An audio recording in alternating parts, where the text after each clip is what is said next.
Qul rabbi shrah li sadri wa yassir li amri wahlul 'uqdatam min lisani yafqahu qawli bi rahmatika ya arhamar rahimin. Al mukarramun wabil khusus guru saya Al Ustaz Jalalul Burkini yang alhamdulillah telah nampak di depan kita. Insya Allah beliau akan memberikan materi tentang keluarga sakinah. Oke, yang saya hormati Al-Mukarram Ustaz Cece Sofwandi yang insya Allah akan juga memberikan materi-materi dan pengalaman berumah tangga. Insya Allah beliau menceritakan rumah tangga dan memang sedang dialaminya. Jadi kalau adik-adikku yang menceritakan tentang rumah tangga mungkin itu baru hayalan, tapi ini sudah pengalaman. Pahit manisnya sudah dialami rumah tangga ya. Jadi kita belajar dari yang sudah pengalaman dan insya Allah tuntunan dari Rasulullah Sallallahu Alaihi Wasallam. Puji dan syukur marilah kita panjatkan kepada Allah yang Maha Ghafur, karena atas limpahan rahmat dan hidayahnya kita dapat berkumpul bermuajahah di tempat yang mulia ini. Semoga kita diberikan umur yang panjang, sehat walafiat, dan diberikan keluasaan rezeki oleh Allah Subhanahu wa Ta'ala. Sholawat beserta salam semoga senantiasa dilimpah curahkan kepada baginda Nabi besar Kanjeng Nabi Muhammad Sallallahu Alaihi Wasallam, tak lupa kepada segenap alihi wa ashabihi wa atba'ihi ajma'in, termasuk kita semua sebagai umatnya, umat mutaakhirin menanti yaumil qiyamah mendapatkan syafaatul uzmanya. Amin ya rabbal alamin. Di sini saya sebagai pengatur acara aja alias protokol ya, karena kalau kebanyakan materi nanti takut protokol ya, protokol ya. Untuk mempersingkat waktu, Assalamualaikum warahmatullahi wabarakatuh. Alhamdulillahilladzi ahallani wa harrama asy-syifa wa nadaba ilaihi. Asyhadu an la ilaha illallah wa la syarika lahu wa asyhadu anna Muhammadan abduhu wa rasuluh. Allahumma shalli wa sallim wa barik ala sayyidina wa habibina wa syafi'ina maulana Muhammad wa ala alihi wa sahbihi wa man tabi'ahum ila amma ba'd. Qala ta'ala bi kitabihi al-karim a'udzu billahi minasy syaithanir rajim. Bismillahirrahmanirrahim. Wa akul ayyama minkum as-salihina min ibadikum wa imaikum yakunu fuqara ayyuhumullahu wallahu wasi'un alim. Wa qala Rasulullah sallallahu alaihi wasallam. Pak, agak dekat ke sini. Khairun nisa'i imra'atun idza nazarta ilaiha sabat wa idza amarta ata'at wa idza bita'na hafizatka fi maliha wa nafsiha. Yang kami hormati pada Kecamatan Babakan Madang, juga yang kami hormati para rekan-rekan penyuluh agama Kecamatan Babakan Madang, juga yang berbahagia calon-calon pengantin baik perempuan ataupun laki-laki. Alhamdulillah, pertama kita manjatkan puja dan puji syukur kepada Allah Subhanahu wa Ta'ala atas segala limpahan karunia-Nya, nikmat sehat walafiat, nikmat panjang umur, sehingga kita bisa bertemu muka, berkumpul di tempat yang mulia ini, di mushola ya, Kecamatan Babakan Madang, dalam rangka bimbingan pernikah, bimbingan perkawinan. Terlebih dahulu kami mengucapkan mohon maaf lahir batin, taqabbalallahu minna wa minkum, mohon maaf lahir dan batin atas segala kehilapan doakan semoga ibadah kita selama di bulan Ramadan dan ibadah-ibadah termasuk doa, baca Quran dan lain sebagainya dalam Ramadan semoga dikabul oleh Allah Subhanahu wa taala. Amin ya rabbal alamin. Kemudian ya salawat serta salam semoga tercurah pada baginda alam yaitu Nabi Muhammad SAW. Waktu tinggal sedikit lagi. Terkait dengan pernikahan ya, kita langsung aja. Apa sih nikah? Ya, ini yang mau nikah harus paham apa sih nikah. Nikah itu adalah sesuai dengan definisi yang ada dalam satu fikih ya, yang tentunya di situ di dalamnya mengandung syariat agama. Nikah itu adalah ada yang menurut bahasa, ada menurut istilah ya. Kami ambil dari referensi kitab Kifayatul Akhyar yang menjelaskan tentang nikah. Nikah itu adalah al-aqdul masyhur al-mustamilu ala syurtul arkan. Nikah itu adalah suatu akad. Suatu akad itu adalah ikatan. Baik ikatan secara lahir maupun ikatan secara batin. Kemudian al-mustamil ala syurtul arkan yang meliputi di dalamnya syarat dan rukun. Nah, nikah itu adalah pertama adalah ada akad, kemudian ada syarat dan rukun. Apa itu syarat dan rukunnya? Syaratnya satu harus ya syaratnya ada syarat ada rukun dalam nikah itu. Sama seperti sholat. Sholat ada syarat ada rukun. Syarat sah sholat adalah diantaranya suci dari hadas kecil dan hadas besar. Hadas kecil menghilangkannya dengan cara wudu. Hadas besar menghilangkannya dengan cara mandi apa? Mandi wajib. Ya, ini harus bisa nih. Ya, harus sudah bisa, bukan harus sudah bisa. Kalau yang belum bisa mau nggak mau harus belajar. Kalau nggak ada waktu, nggak ada kesempatan di sini, silakan cari di luar. Ya, guru-guru ngaji yang dulu pernah ngajarin kita, samperin lagi. Soal lagi sekalian minta doanya, Pak Bu, Ustazah, Pak Ustaz, Pak Haji, saya mau dikatakan sekalian mau doanya sekaligus saya minta ajarin lagi yang dulu Ustaz ajarin, saya belum hidam, saya lupa lagi mandi wajib gimana bacaannya, tata caranya gimana, ya, tuh,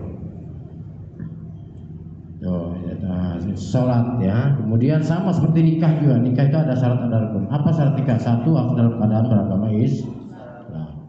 Nggak bisa yang satu Islam yang satu non Islam, nggak bisa.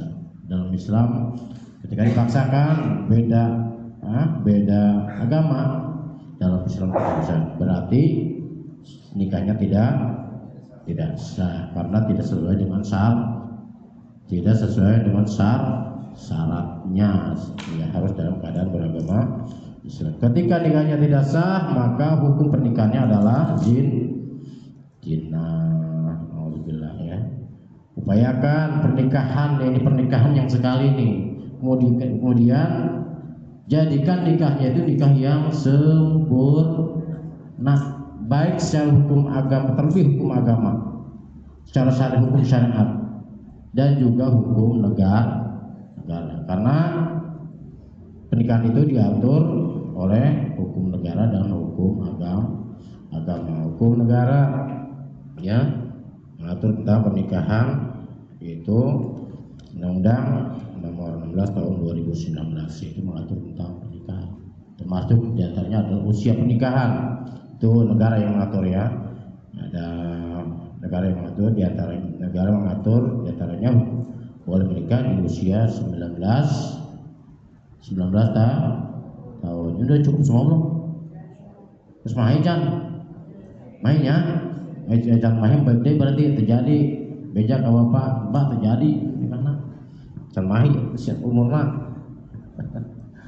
Tuh mahi ya berarti tidak ada masalah. Ya kalau masih kurang umurnya berarti harus ada proses lagi ke pengadilan. Tahu pengadilan? Pengadilan tahu? Di mana? Pemda. Pemda berarti ini. Ya. Pengadilan agama. Ada pengadilan negeri, ada pengadilan agama. Ya, apa ada pengadilan negeri di Jakarta juga ada di Pemda, ya. Itu mah pengadilan umum ya. Itu. Kemudian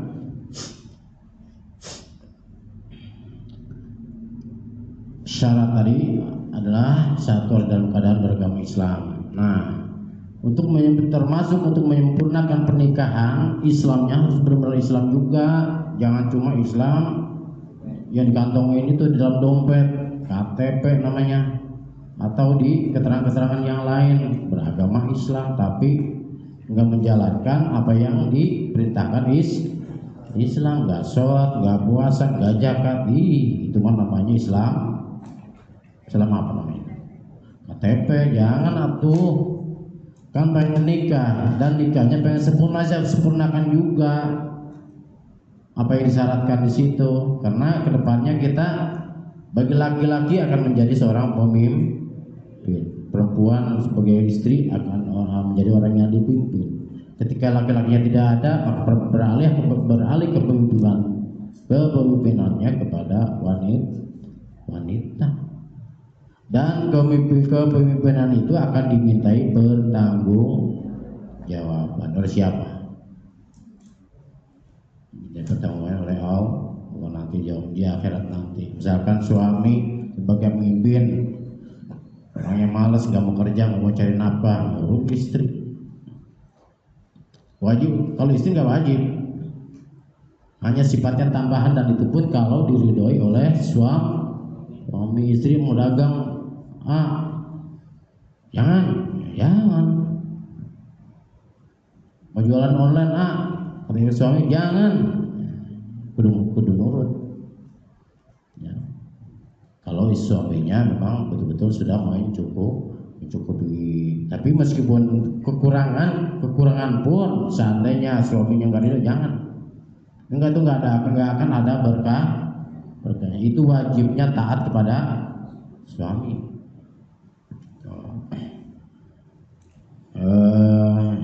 Tadi sholat 5 waktu ya, 5 waktu laksanakan. Jangan ada yang bolong-bolong mulai sekarang.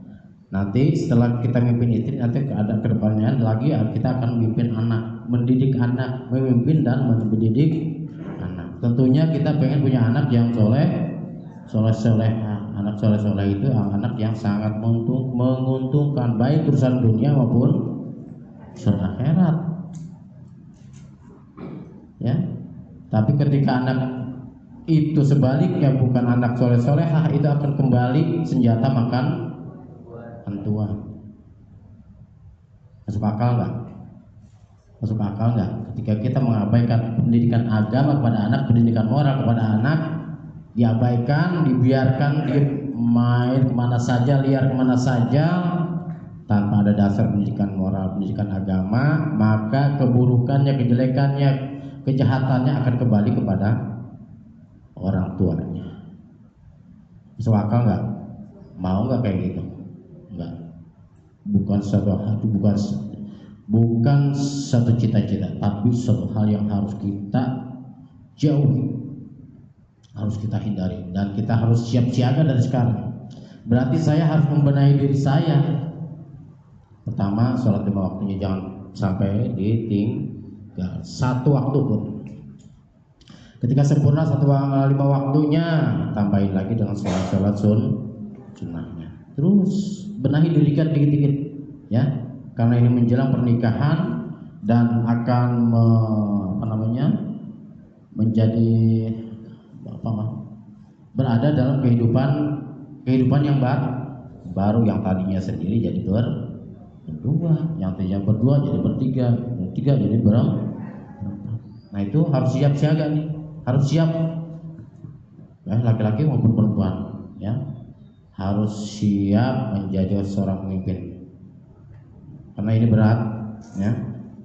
Begitu juga bukan hanya di akhirat. Itu tadi, ketika anak itu bermasalah, banyak masalah di masyarakat, banyak masalah dengan kasus polisi, yang ditanyain siapa? Orang tua. Tuh. Nah, ini harus terpikirkan ke depannya. Jangan cuma nikah aja tanpa motivasi yang yang jelas. Pertama niatkan nikah itu adalah ibadah. Insya Allah ketika niat nikah ibadah, insya Allah keberkahan akan mengikuti kita. Ya, keberkahan akan mengikuti keluarga. Ya, niatkan nikahnya itu ibadah. Memang dalam suatu hadis diungkapkan tunkaul mar'atu li arba'in. Dinikahi perempuan itu dinikahi perempuan itu karena 4 perkara. 1, li jamaliha, boleh. Kita menikahi seseorang itu, seorang wanita dengan niat dengan apa namanya, motivasi. Pertama, kecantikannya boleh, dan itu yang sudah menjadi hal yang manusiawi, ya, li jamaliha. Kemudian di hasabiha, keturunan. Yang kedua, keturunan.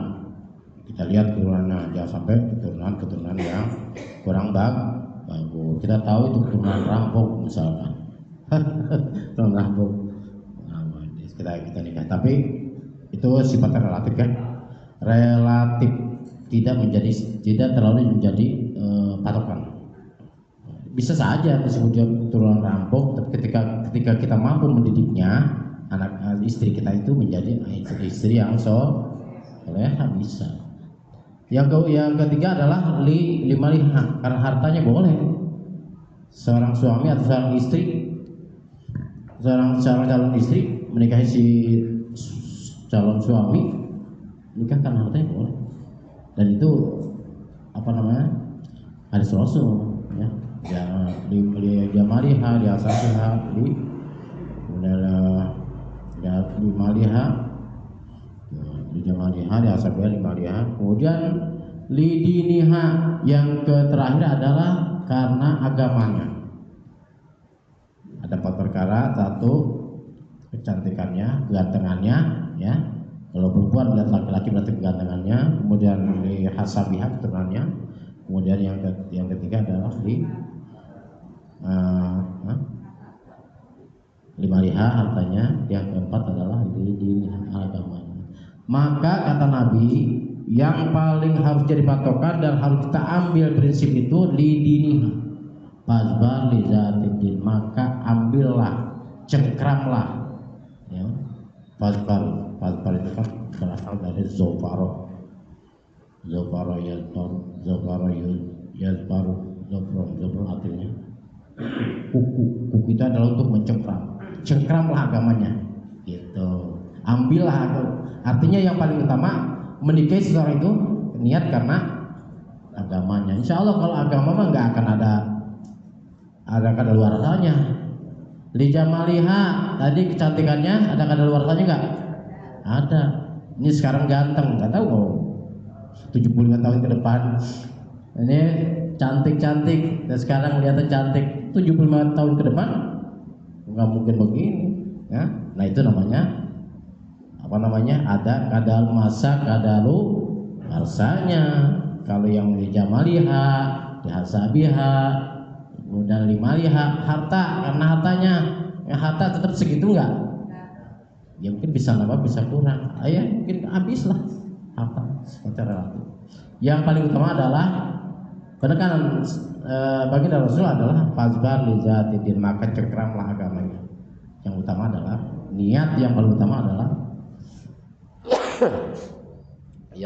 niat adalah menikahi seorang itu adalah diniha, artinya kita niat karena Allah, sama-sama untuk memperbaiki diri. Di diniha itu adalah sama-sama untuk memperbaiki diri, baik seorang suami ataupun calon istri. Itu kemudian syarat sah nikah di antara tadi sholat udah, kemudian balik, ya. Ini harus sudah balik semuanya. Yang belum balik ngacung dah. Ada yang udah belum balik belum? Nah, kadang tahu nggak batasan balik? Batasan balik tahu nggak? Ini pernah ngaji fikih nggak? Ngaji fikih gitu? Hah? Batasan balik itu sabaraha? 12 tahun.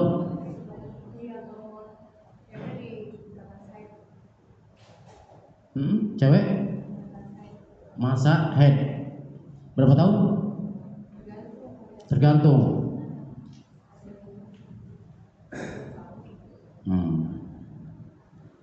Ya makanya ya banyak hukum-hukum ketika ditanyakan hal itu, jadi tidak ada satu kejelasan dalam ketepatan dalam jawaban gitu ya. Jadi kepastian hukum itu ada dalam fikih. Makanya nanti dari kekurangan-kekurangan yang ada di sini banyak banget sebetulnya yang harus disampaikan terkait dengan fikih, hukum-hukum fikih, hukum-hukum dalam keluarga, hukum ibadah dan sebagainya. Nanti ngaji lagi ya, baca Qur'annya yang belum belum lancar, ngaji lagi. Sebelum kita punya anak nih, sebelum ini akang tete ini belum punya anak, didik diri sendiri. Sholatnya, gerakannya yang benar gimana, ngaji lagi. Ketika ada majlis talim di rumah, lingkungan rumah, majlis talim, karena mau ikut ya, ikut. Apapun yang disampaikan itu dengerin, kita simak, kita catat, syukur-syukur bisa dipakai hari itu, ataupun bisa ke depan untuk kita dan anak-anak kita ke depan. Jangan gengsi ya, jangan gengsi, digabung dengan para ibu-ibu dan nenek ya, atau laki-laki ya, gabung karena jangan gengsi. Yang penting kita prinsipnya dapat ilmu. Tahun 12 ya? Berapa? Tahun 12 ya? Sebanyak banget sebetulnya. Nah itu aja. Balik tetap saya sedikit. Balik itu secara keseluruhan adalah 15 tahun. Berarti ini udah lebih dari 15 tahun, berarti sudah balik dan wajib melaksanakan hukum-hukum Allah bagi yang sudah balik. Ini udah wajib hukumnya. Ketika sholatnya ditinggalin maka dosa hukumnya. Ya, ketika sholat, puasa, zakat yang wajib ditinggalin maka dosa hukumnya, tanggung jawab sendiri. Tuh, ketika yang haramnya dilakukan maka dosanya tanggung jawab. Sudah jelas ketika kewajiban dijalankan itu pahala bagainya. Ya, oke. Itu orangnya disebut orang yang mungkar. Kemudian harus tahu juga balik itu adalah ciri-cirinya bagi perempuan adalah diawali dengan menstruasi atau haid ya, menstruasi atau haid. Ya, haid itu relatif, ada yang mulai 9 tahun sampai 15 tahun. Itu masa datangnya balik atau disebut dengan mukallaf. Laki-laki batasan balik adalah diawali dengan mimpi basah ya, mimpi basah itu adalah balik. Maka itu sudah terbebani oleh Allah, yang wajibnya harus dijalankan, yang haramnya harus ditinggalkan. Kemudian kewajibannya diantaranya menutup aurat laki-laki, batasannya